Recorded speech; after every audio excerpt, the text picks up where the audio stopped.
Mani yandırdı bu ishq, adolar qildi bu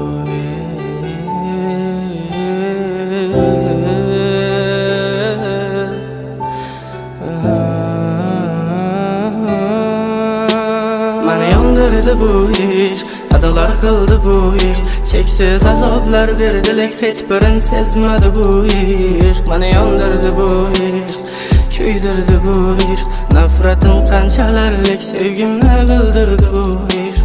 Mani yandırdı bu ishq, adolar qildi bu ishq. Cheksiz azoblar berdi, lek hech birin sezmadi bu ishq. Mani yandırdı bu ishq, kuydirdi bu ishq. Nafratim qanchalarlik sevgimni bildirdi bu ishq.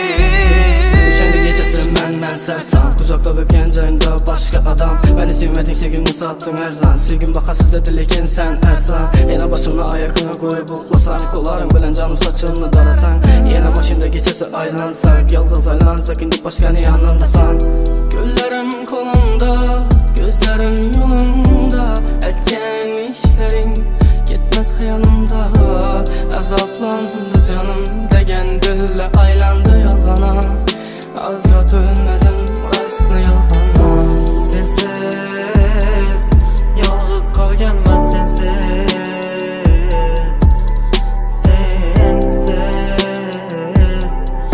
yolg'iz qolganman, sensiz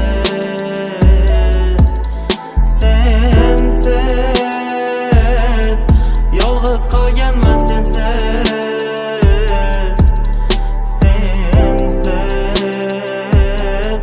yolg'iz qolganman, sensiz.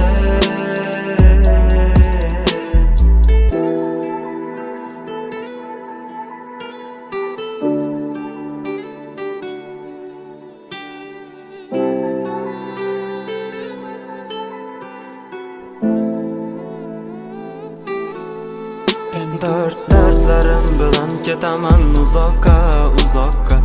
Sen qolding-ku yorug' dunyo, men tuzoqda. Hayot har xil sinov bilan qiynadi azobda. Va'dang hamon turgan bu ko'nglimning tubida. Yomg'irlar yog'ar sensiz ezilgan ko'nglim. Sabr toqat bilan o'tgan har yil tunim. Mendan ne gunoh, ne xato o'tganin bilmam. So'zlamas hech, qiynaldi og'rigan tilim. Mani yandırdı bu ishq, adolar qildi bu ishq. Cheksiz azoblar berdi, lek hech birin sezmadi bu ishq. Mani yandırdı bu ishq, kuydirdi bu ishq. Nafratim qanchalarlik sevgimni bildirdi bu ishq. Mani yandırdı bu ishq, adolar qildi bu ishq. Cheksiz azoblar berdi, lek hech birin sezmadi bu ishq. Mani yandırdı bu